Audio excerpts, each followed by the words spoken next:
अस्सलाम वालेकुम रहमतुल्लाहि व बरकातुहू। मिल्लत टाइम्स में खुश आमदीद। मैं हूं शम्स तबरेज़ कासमी और मेरे साथ आज बातचीत के लिए मौजूद हैं मारूफ शायर जनाब डॉक्टर माजिद देवबंदी साहब। आप सूफ़ी इंटरनेशनल मिशन के बानी और सदर भी हैं। कल की बात है कि इंडिया इस्लामिक कल्चरल सेंटर में एक बहुत अहम प्रोग्राम हुआ जिसकी तफसील हम आपको बता चुके हैं, आपकी खबर भी उस हवाले से देख चुके हैं कि राब्ता आलम इस्लामी के secretary general doctor Abdul Karim अल ईसा ने इंडिया इस्लामिक कल्चरल सेंटर के एक प्रोग्राम में खिताब किया और उसी के बाद भारत के national security adviser Ajit Doval ने भी अपना खिताब किया। अब्दुल करीम अल ईसा का जो बयान था उसका खुलासा मैंने बताया कि उन्होंने तनव्वु और डाइवर्सिटी पर बातचीत की और कहा कि मुख्तलिफ तहजीबों में जो तनव्वु पाया जाता है, जो कल्चरल का तनव्वु अपनाया जाता है, कम्युनिटीज़ के दरमियान जो तनव्वु और डाइवर्सिटी पाई जाती है वो दरअसल मुख्तलिफ कौमों के दरमियान इत्तेहाद की अलामत है और उसको अप्रिशिएट करना चाहिए। इसी तरह अजीत डोवाल ने भी भारत के ताल्लुक़ से कहा कि हाँ, मुसलमान 7वीं सदी से मौजूद है और एक साथ रहते हैं, किसी तरह का भेदभाव नहीं किया जाता। अजीत डोवाल के बयान को लेकर के कई लोगों ने तनकीद भी की, तबसरा किया और कहा जो कुछ बताने की कोशिश की गई है वो ज़मीनी सच्चाई नहीं है। सवाल सबसे अहम यह है कि ऐसे वक्त में जब भारत के मुसलमान मौजूदा सरकार से शदीद नाराज़ हैं, सरकार मुसलमानों को दूर कर रही है, मुसलमानों के ख़िलाफ़ पॉलिसियाँ लाई जा रही हैं, कानून बनाए जा रहे हैं, तब डॉक्टर अब्दुल करीम ईसा हिंदुस्तान क्यों आए? इनको यहाँ बुलाने का मकसद क्या था? क्योंकि वो सरकार की दावत पर आए हुए हैं, कोई उनका पर्सनल दौरा नहीं है। लोग ये भी सवाल पूछ रहे हैं कि जब उनका बयान हो रहा था या वो सरकारी दौरे पर आए थे तब हिंदुस्तान की 2 अहम मिली तंजीमों के सदर की जानिब से अखबार में हज़ारों रुपया खर्च करके एक इश्तहार दिया गया जिसमें उनका इस्तकबाल किया गया। इनकलाब में इश्तहार आया, सहारा में आया और इश्तहार था मौलाना अरशद मदनी साहब की तरफ से और उसमें नाम था all India Muslim personal board के सदर मौलाना खालिद सैफुल्लाह रहमानी का भी। इस तरह के कई सारे इशूज़ है, इस पर बातचीत करेंगे और समझने की कोशिश करेंगे कि इस दौरे का मकसद क्या है और क्या सरकार मैसेज देना चाहती है। कुछ चीज़ें हमने आपको बताने की कोशिश भी की। माजिद देवबंदी साहब, ये जो दौरा है अब्दुल करीम अल ईसा साहब का हिंदुस्तान का, सरकार की दावत पर आए हुए हैं, आपको क्या लगता है मकसद क्या है उनके हिंदुस्तान के दौरे का?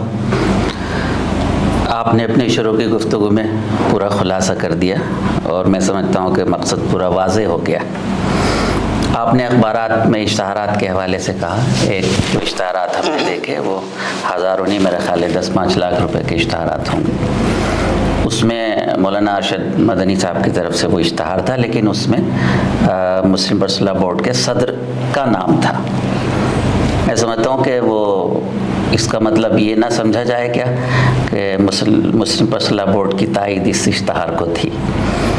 मेरा ख्याल ये है कि अगर उनकी तायद थी तो उसमें रुकन लिखना चाहिए। नहीं, कुछ लोग ये समझ रहे हैं जैसे इश्तहार को देख करके कि मौलाना अरशद मदनी भी राब्ता आलम इस्लामी को रुकन है, मौलाना खालिद सैफुल्लाह रहमानी साहब भी राब्ता आलम इस्लामी को रुकन है, तो शायद इन दोनों ने जो हिंदुस्तान में उनका इस्तकबाल किया क्योंकि उनकी तंजीम के सेक्रेटरी जनरल है, तो उस तंजीम के रुकन होने की हैसियत से, न कि all India Muslim personal board के सदर होने की हैसियत से या मौलाना अरशद मदनी ने जमीयत उलमा हिंद के सदर होने की हैसियत से उनको मुबारकबाद दी है। मैं ये कह रहा हूँ कि वो रुकन लिखते राब्ता इस्लामी के। अच्छा, आप कह रहे हैं कि अगर रुकन होने की हैसियत से दे रहे तो रुकन लिखा जाता। That means Muslim personal board is agree with his arrival. इसका मतलब ये हुआ कि मुस्लिम पर्सनल बोर्ड की भी तायद है जी। और मैं ये नहीं कह रहा हूँ कि तायद ना करें, तायद करना बहुत अच्छी बात है, लेकिन यहाँ रुकन होता तो फिर ये और मजबूत होता कि राब्ता आलम इस्लामी के 2 अरकान ने डॉक्टर अल ईसा का इस्तकबाल किया।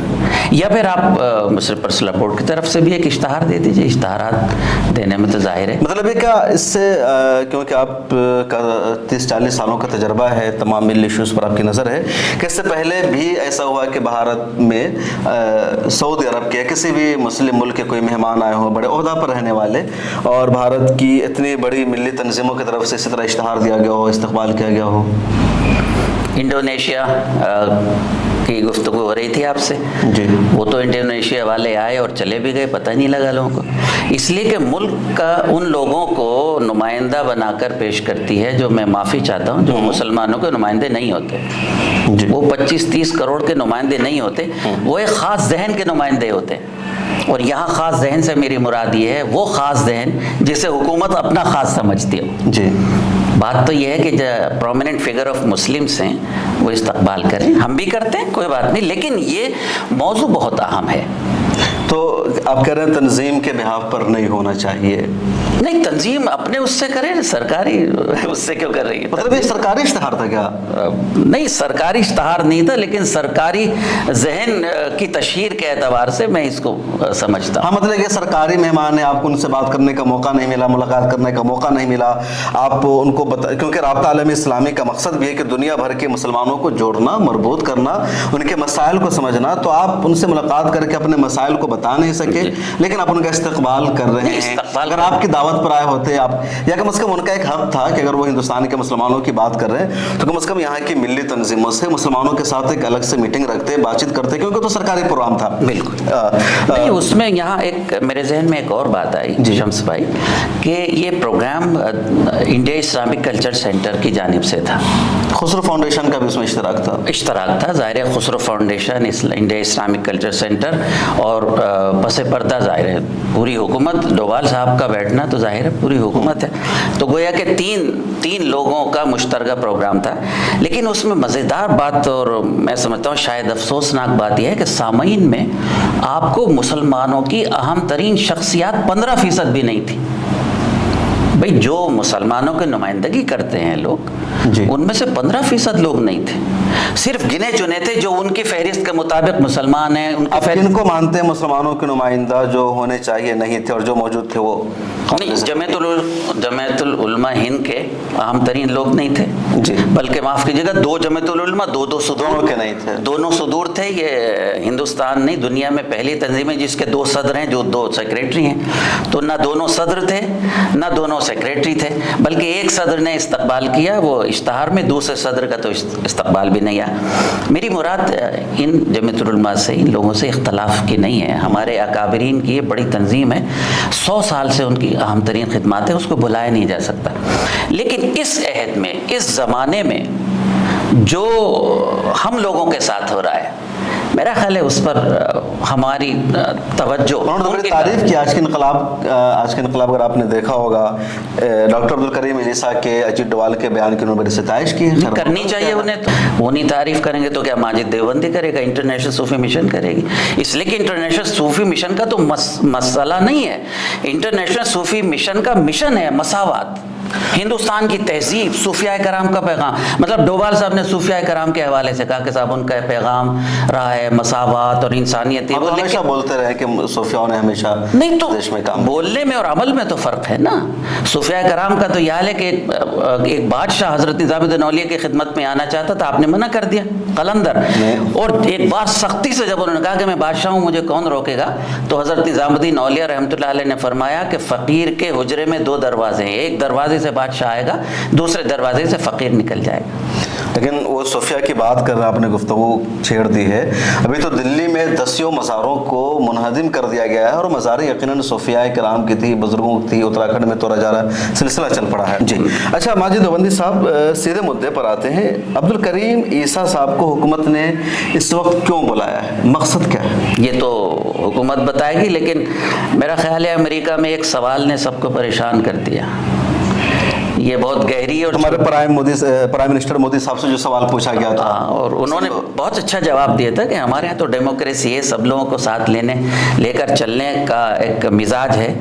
लेकिन शायद इंटरनेशनल मीडिया को उनका ये जवाब अच्छा नहीं लगा होगा, लेकिन बहरहाल उस सवाल ने बहुत सारे हज़ारों सवाल पैदा कर दिए। मतलब आप कह रहे हैं कि वो अमेरिका में सवाल पूछा गया, जो बाइडन के साथ प्रेस कॉन्फ्रेंस थी, तो दुनिया भर में मैसेज गया कि भारत में अक़लियतों के साथ, मुसलमानों के साथ भेदभाव किया जाता है।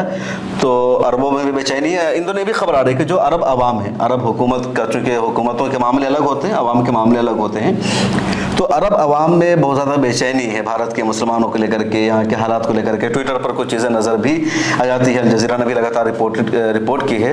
तो उसको भी क्या कम करने की कोशिश है, इनको बुला करके समझा करके कि आप देखिए भारत में मुसलमान कितनी इज्जत के साथ रहते हैं। अजीत डोभाल साहब दिखा रहे हो कि जब हम तकरीर कर रहे हैं कि भारत में मुसलमान अमन और शांति के साथ रहते हैं, किसी तरह का भेदभाव नहीं, और सब लोग तालियां बजा रहे हैं हमारी तकरीर पर, तो आप देख सकते हैं क्या ये दिखाना मकसद था उनको? नहीं, अल्लाह करे ऐसा हो अल्लाह करे ऐसा हो जाए, इसलिए कि मॉब लिंचिंग आजकल तो नई शुरुआत हो गई दोबारा, लिंचिंग इतनी ज़्यादा हो रही है, रोजाना हो रही मॉब लिंचिंग, रोज़ाना हो रही है। तो मैं कहता हूँ अल्लाह करे। अब तो मॉब लिंचिंग जो है ना, अब एक खबर बनी नहीं, खबर बनी, मतलब पहले खबर है, अब तो आम बात है, क्योंकि खबर वही होती है ना जो किसी का कॉल है कि वो आदमी अगर कुत्ते को काट लेता है तो खबर नहीं है, कुत्ता अगर आदमी को काट ले ये खबर है। मेरा 40 साल पुराना एक शेर है, कातिल ने ज़बां काट ली शहरक से भी पहले, कातिल ने ज़बां काट ली शहरक से भी पहले, मक्तल में तड़पने की भी आवाज़ नहीं है। शम्स भाई ये तो आज सोशल मीडिया इतना एक्टिव हो गया, नहीं तो किसको पता हो रहा है। मैं अल्लाह से दुआ करता हूँ कि डोभाल साहब ने जो तकरीर की वो सच्चे साबित हो जाए, इस मुल्क में ऐसा ही माहौल हो जाए। और हमारे मेहमान डॉक्टर अलीसा आए हैं, उनके आने से कुछ हमें फ़ायदा हो। मैं समझता हूँ कि होना चाहिए, हम दुआ कर सकते हैं, लेकिन मेरा ख्याल है हालात है नहीं, हालात बहुत। क्या हालात क्या किस तरह सख्त है? आप अपनी बात कह के देखें, आपको पता लग जाएगा। मैं तो आपके लिए दुआएं खैर करता हूँ कि अल्लाह आपको सलामत रखे, जो आप वाज़े तौर पर सच की बात करते हैं, कौम व मिल्लत की बात करते हैं। आपके चैनल के लिए मैं दुआ करता हूँ। हालांकि माशाल्लाह 1 मिलियन से ज़्यादा उसके पढ़ने वाले हैं, उसको सुनने वाले हैं, लेकिन मैं आपके लिए दुआ करता हूँ इसलिए कि हालात बहुत सख्त हैं। आप सच बोल नहीं सकते, सच लिख नहीं सकते। जो अखबार, जो उर्दू के अखबारात हैं, वो किस तरह मुसलमानों के लिए लिखते हैं, हम सोचते हैं खुदा की पनाह कितना अच्छा लिखते हैं। इनकलाब है, आपने देखा इनकलाब में उर्दू क्या अखबार है, लेकिन अखबार के मालिकान कौन, इसको तो आपको नहीं, तो मैं यही तो अर्ज कर रहा हूँ, आपने मेरी बात में तायद कर दी। इनकलाब का एडिटर जो लिखता है वो आपकी बात नहीं होती, उसको बताया जाता। अभी जागरण हिंदी ने एक इश्तहार छापा, एक बकरा एक मोहल्ला, पता नहीं क्यों इनकलाब रोज़नामा इनकलाब में नहीं आया, उसमें भी आना चाहिए था, इसलिए कि जागरण का अखबार है। हालांकि मैंने फिर सोशल मीडिया पे एक जगह कहा कि बिल्कुल सही है जागरण का ये इश्तहार के एक बकरा एक मोहल्ला, इसीलिए आपको अमल करना चाहिए, एक जागरण अखबार एक मोहल्ला। तो माजिद साहब, मुझे इनकलाब से क्यों प्रॉब्लम है, जागरण से क्यों प्रॉब्लम है? जागरण बिजनेस कर रहा है, उसका मकसद है मीडिया के ज़रिए तिजारत करना, इसलिए उसने दैनिक जागरण खोला, इसलिए उसने इनकलाब भी खोला कि जो उर्दू ऑडियंस है उन तक हम बिज़नेस करेंगे, तिजारत करेंगे, चूँकि उनकी पॉलिसी एड हासिल करना। ये तो मुसलमानों की सोचने की बात है ना कि उनके पास कुछ ऐसा अखबार हो जिनकी आवाज़ बन सके, उनके मुद्दों को उठा सके। मुसलमान क्यों नहीं सोचते हैं कि अपना मीडिया हाउस कायम करें? ये तो पुरानी बातें हो गई सर, ये तो मुसलमान तो दैनिक जागरण क्यों हमारी आवाज़ बनेगा? मुसलमान को तो अल्लाह ने इतना दिया कि वो 50 मीडिया और चैनल खोल ले। आपकी इत्तला के लिए एक बात बताऊं जी, अभी पिछले दिनों एक सर्वे आया है कि हिंदुस्तान में मुसलमान सिर्फ उर्स के मौके पर 200 करोड़ रुपए एक साल में खर्च करते हैं। ये वही कौम है जो 200 करोड़ रुपए एक साल पे खर्च करती है, वो 1 करोड़ रुपए एक अखबार और चैनल पर नहीं खर्च कर सकती। तो आम लोगों तो जो मुसलमान उनको पता है कि ये अखबार है, इनका एजेंडा क्या, इनका मकसद क्या है। इसलिए आप जैसे शायर दुनिया भर में मुख्तलिफ जगहों पर आप जाते हैं, मुसलमानों को समझाने की ज़रूरत है, कायल करने की ज़रूरत है कि वो मीडिया पर तवज्जो दें, मीडिया पर खर्च करें, क्योंकि जब तक नहीं करेंगे उनकी आवाज़ कैसे उठेगी? जज्बात का जादू हो तो एक भीड़ हमारी, तामीर का पहलू हो तो तन्हा भी हम ही हैं। शम्स भाई, मुसलमानों के लिए अखबार निकाल के देखिएगा, अगर आप उसका खर्च निकाल लें, कौन देगा? माफ़ कीजिएगा, गैर संजीदा लोग हैं। ये इस उम्मत का हाल बहुत अजीब व गरीब है। अच्छा, जिसने कुर्बानी दी, इन्होंने उसको कुर्बान कर दिया। अच्छा, आप शायर हैं, माफ़ कीजिएगा, मुझे लगता है कि इस कौम का सबसे ज़्यादा पैसा मुशायरों पर ही खर्च होता है, और वो ऐसे मुशायरे होते हैं जिनका कोई मकसद भी नहीं होता। उर्दू के नाम पर शायर आते हैं गज़ल पढ़ने के लिए, और वो हिंदी में लिख कर लाते हैं, उनको एक लफ्ज़ उर्दू का पता नहीं होता, वाकिफ़ होंगे ऐसे शायरों से। बिल्कुल। और ऐसे मुशायरों पर पैसे खर्च किए 80% वो शायर आते हैं जो शायर नहीं होते, उर्दू नहीं जानते, लिखवा के लाते हैं। और फिर वही जहाँ से मैंने आगाज़ किया था कि यही कौम उस आदमी को जो जिसका शीन काफ दुरुस्त नहीं है, उसे 2.5 लाख रुपए देते हैं। सहारनपुर नुमाइश के मुशायरे में एक ऐसे शायर को बुलाया जिसका शीन दुरुस्त नहीं है, उसको 2.5 लाख रुपए सहारनपुर में पेमेंट दिया गया, और वो शायर जिसने 50 साल खिदमत कर दी उसे 20,000 रुपए नहीं देते, तो उसका कसूर है? नहीं, तरन्नुम नहीं। गैर संजीदा लोग हैं, हमें क्या लेना उर्दू से, तहजीब से? हमें गाने सुनने हैं, वो आके गाना सुनाता है, नज़में, कुछ जज्बाती नज़में पढ़ता है, एक आध आंसू भी बहा देता है, लोग कहते हैं सुभान अल्लाह क्या बात कही। تو یہ قوم غیر سنجیدگی پر 50 لاکھ روپے خرچ کر سکتی ہے، سنجیدہ پروگرام کے لیے 5 لاکھ نہیں دے سکتی. آپ تجربہ کر کے دیکھ لیجیے. ہم لوگ گفتگو کر رہے تھے ڈاکٹر علیسا کی اور علیسا کے بارے میں دوبھال کے حوالے سے. جی علیسا کی جو تقریر ہوئی ہے، لوگ کہہ رہے ہیں، میں نے بھی سنے، حالانکہ ان کے آنے کی جب خبر آئی تو میڈیا کہہ رہی تھی کہ یونیفارم سول کوڈ کی حمایت کریں گے، سرکار اس لیے بلا رہی ہے، لیکن ان کی تقریر کو دیکھ کر تو ایسا نہیں لگتا. آپ کا کیا خیال، آپ نے پڑھی ہوگی اس میں؟ نہیں، مجھے ٹھیک ہی بولا انہوں نے. ہندوستان اپنے تنوع کے ساتھ باہمی بقا اور امن کے پیغام کا بہترین نمونہ ہے، انہوں نے کہا. بالکل متفق ہے، سبحان اللہ. اور یہ وہ نہ بھی کہتے تو بھی ہندوستان کی تاریخ رہی ہے، صوفیاء کرام کی عظیم تاریخ رہی ہے. لیکن جو انہوں نے ماڈرن اسلام کا ذکر کیا، ہاں یہ ماڈریٹ اسلام اجیت ڈوبھال نے ذکر کیا، اور ان کی اسی لیے تعریف ہو رہی ہے. ان کو بلایا گیا تھا کہ ماڈریٹ اسلام کے علمبردار ہے، اردو میں اس کا تذکرہ جدید There is no way of moderate Islam in the history of Islam. کیا بات کر رہے ہیں آپ؟ مطلب مقصد کیا ماڈریٹ اسلام کہنے کا؟ نہیں، تفصیل سے اگر آپ. میں کہہ رہا ہوں کہ ان کا کچھ بھی مقصد ہو، ہم اس سے متفق نہیں ہیں. اسلام میں مصلحت کوئی چیز نہیں ہے کہ آج مصلحت آپ کہیں لا الہ الا اللہ محمد رسول اللہ، کل مصلحت نہیں ہے تو آپ کے نہیں. صلح حدیبیہ ہمارے سامنے ہے. ماڈریٹ کا تو جدت پسند اسلام نہیں، کیا جدت پسند؟ میرا ایک شعر ہے، یہ نیا زمانہ ہے اب جدید لہجے میں، جو ڈبو دے کشتی کو اس کو ناخدا کہیے. یہ ہے ماڈریٹ؟ نہیں. اسلام میں دیکھیے سوچوں میں بہتر اضافے کی اجازت ہے. لیکن آپ جدید اسلام سے مراد کیا ہے آپ کی؟ مطلب جدید اسلام آپ یہ چاہتے ہیں کہ جب ضرورت ہو تو کلمہ پڑھیں، جب ضرورت ہو نہ پڑھیں؟ یہ منظور نہیں ہو سکتا. قیامت تک ہمارے آخری سانس تک یہ منظور نہیں ہو سکتا، اور نہ ہے الحمدللہ. جی بالکل. سچائی تو یہی ہے کہ اسلام جو پروفیٹ محمد صلی اللہ علیہ وسلم لے کر آئے ہیں، جو قرآن کہتا ہے، جو احادیث کہتی ہے، جو اجماع سے ثابت ہے، وہی اسلام جو کل تھا، آج ہے اور ہمیشہ رہے گا. اسلام کے پرنسپل میں، اس کے عقائد میں، اس کی تعلیمات میں کبھی کسی بھی طرح کی کوئی تبدیلی نہیں ہو سکتی ہے، کیونکہ اور مذاہب میں ہوتا ہے کہ لوگ اپنی اپنی سہولت کے اعتبار سے بدلتے رہتے ہیں، لیکن اسلام میں اس طرح کی کوئی بھی تبدیلی برداشت نہیں ہے. اور یہی چیزیں لوگوں کو برداشت نہیں ہوتی ہے کہ یہ اپنے مذہب میں کیوں تبدیلی نہیں کرتے ہیں. اب ان کا جی کرتا ہے کہ مسلمان پردہ کو ہٹا دیں، کبھی ان کا جی کرتا ہے کہ مسلمان اپنے اسلامی فلسفہ کو ہٹا دیں، اور مسلمانوں نے ہمیشہ اس کی مخالفت. میں 2 جملے کہنا چاہتا ہوں، یہ سامنے میرے اخبار ہے جی. اس میں ایک انہوں نے کوٹ کیا ہے ڈوبھال صاحب کا جملہ: قرآن پاک نے مختلف مذاہب اور طبقات کے درمیان افہام و تفہیم اور سماجی ہم آہنگی اور خیر سگالی پر زور دیا ہے. سماج میں ایک دوسرے کو برداشت کرنے، تعاون کرنے اور مفاہمت سے کام لینے کی تلقین کی ہے. دوسرا جملہ ملاحظہ فرمائے ڈوبھال صاحب کا: ہندو اکثریتی ملک ہونے کے باوجود ہندوستان کا آئین سیکولر ہے. ہندوستانی مسلمان اپنے آئین پر فخر کرتے ہیں. بھائی چارے کے جذبے کو آگے بڑھانے کے لیے مشترکہ اقدار اور مشترکہ مفادات پر مبنی تہذیبی ہم آہنگی ضروری ہے. کریم عیسیٰ کا بیان ہے. اچھا، وہ عیسیٰ صاحب کا بیان ہے. ٹھیک اور یہ اجیت ڈوبھال کا میں یہ عرض کر رہا کہ ان دونوں جو بیانات ہیں میں ان پر متفق ہوں، ان پر فخر کرتا ہوں، لیکن خواہش یہ ہے کہ ان پر عمل ہو جائے، منافقت نہ ہو. مطلب یہ صرف بیان ہے، تصویر عمل اس پر نہیں ہو رہا ہے. ہندوستان کا حال ایسا نہیں ہے، فیوچر کیا ہوگا. اور سر آخر میں ایک بات اور سن لیجئے کہ ہندوستان کی مٹی میں محبت کی خوشبو ہے.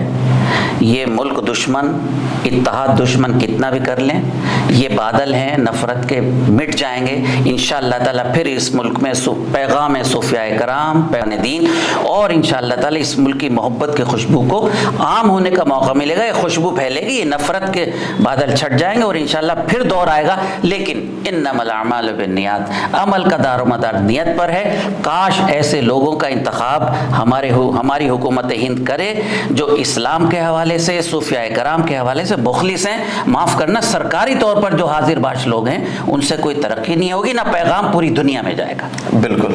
تو بہت شکریہ ناظرین، مجھے امید ہے آپ کو ہماری یہ گفتگو بات چیت پسند آئی ہوگی. میرے ساتھ موجود تھے معروف شاعر جناب ڈاکٹر ماجد دیوبندی. آپ کی کئی نظم، کئی غزل بہت معروف ہے، جانی مانی شخصیت ہے، ہر شعبے سے آپ کا تعلق ہے، اور صوفی انٹرنیشنل مشن کے بانی چیئرمین بھی ہیں، اور لگاتار کام کر رہے ہیں. ملت کے مسائل پر کافی بے چین رہتے ہیں، اپنے دلی درد کا اظہار کرتے ہیں، اور آج بھی انہوں نے ہمارے سامنے اپنے درد کا اظہار کیا ہے. امید ہے ہماری گفتگو آپ کو پسند آئی ہوگی. کمنٹ سیکشن میں ضرور لکھے گا. پھر ملاقات ہوگی. اپنا خیال رکھیے. ملت ٹائمز کو آپ کی ضرورت ہے، ہماری آپ مالی مدد کریں.